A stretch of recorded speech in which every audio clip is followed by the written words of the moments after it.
Today, we will learn about What's the difference between blonde and blonde?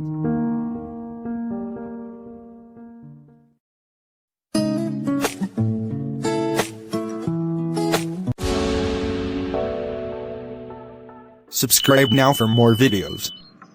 And share this video with everyone. Today, we will learn about What's the difference between blonde and blonde?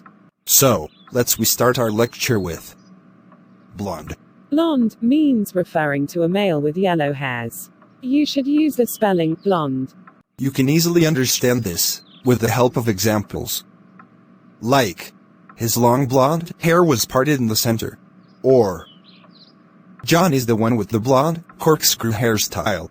Always remember, blonde is used for male with yellow hairs.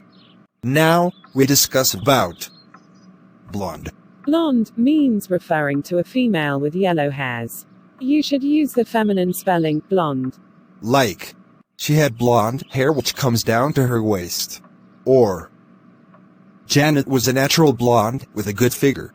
Always remember, blonde is used for female with yellow hairs. If you don't understand anything, please repeat the lecture immediately. Like and share the video with everyone. Subscribe to your free education channel now. Thanks for watching. The end.